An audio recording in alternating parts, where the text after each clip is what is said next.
Hello, welcome to Simpson Nursery TV. I'm Richard Roccanti, and we're out on the nursery in late February because color is starting to pop up everywhere. We thought you'd like to know what color you could add to your spring landscape. I'm here today with Leslie Hudson, our nursery expert. Mr. Hudson, thank you for joining us today. It's a pleasure, Mr. R. Glad to be here.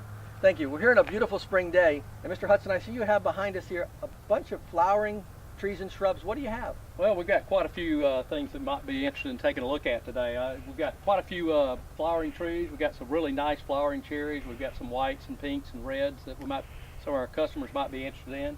We've got some beautiful magnolias blooming this time of the year. We got some purples and pinks and different shades of some of the deciduous magnolias. We also have some really nice spirea that are about to bloom, some bridal tree spirea, some dwarf viburnum that are really going to be fabulous here in a few weeks.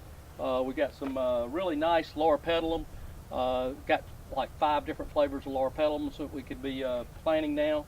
We got various sundry of colors of azaleas that are blooming and just coming into blooming. We even have some of the azaleas that bloom not only in the spring, but they also bloom in the fall that are great. And we're at the tail end of the season of some of the camellia japonicas that are flowering, but those are going to be really nice all the way through March for our area. Mr. Hudson, with all these beautiful flowering trees, are some of them going to go in the shade? Are some going to go in the sun? Are some going to grow to be a lot taller than others? How can I take advantage of this color in different landscape areas of my yard? Well, that's a good question, Mr. R. I think if we think, and first off, looking different groups of the trees and plants that we have here today. If you take the magnolias, they're going to grow quite large, would be good out in the open areas, away from our homes and that type of thing. And they can take some shade. They're going to do really well in the sun, though. Those are going to be nice specimens and really provide a lot of color for this time of the year. The camellias, for example, that we have here, they're going to do better in the shade, but they can also take a small amount of sun if we got some sunny areas where we'd like to have a good, nice specimen there. Those are on the tail end of our season right now, but those are going to be really nice landscape plants. Mr. Hudson, a lot of people checking out our website want to know where should they place these in their landscape? Well, Mr. R, of course, that goes to according to what kind of plant that we're planting. If you're taking some of the trees that we've got here that are blooming right now and look really spectacular, most of those are going to be nice specimen plants. They're going to be placed out away from the home in a, maybe a triple planting arrangement or something like that looks really swell. But some of our plants, like some of our smaller azaleas, maybe the dwarf viburnums that we have here, can be placed up as a foundation plant or in a grouping up next to the home or around a walkway or something along those effects. But we also, we want to take into consideration whether we're looking for sun or shade. Most of our trees here that we got are going to do better in the full sun.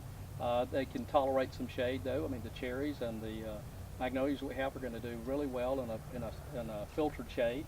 The azaleas are going to do better in filtered shade, but can take a certain amount of sunlight. Camellias the same way. All of these will make really nice accent plants or really nice foundation plants. Mr. Hudson, a lot of our customers are throughout the U.S. They're in cold zones like 5 and in warm zones like 9. Are some of these geared more for their landscape? Definitely. I mean, if you take into consideration the camellias, we're looking at a little bit more on the coastal plains where we get looking for something a little more warmer temperatures, you might say. Some of the azalea varieties are going to be better suited that we have here anyway. They're going to be better suited for the lower south.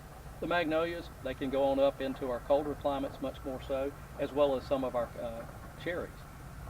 Mr. Hudson, thank you very much for your expertise today. Oh, it was a beautiful day to be here with you. Thank you, sir. Thanks for joining us today. I hope we were able to give you some ideas of adding color into your landscape. We'd like to thank Leslie Hudson for being with us today and loaning us his expertise. Check us out on the web at www.simpsonnursery.com.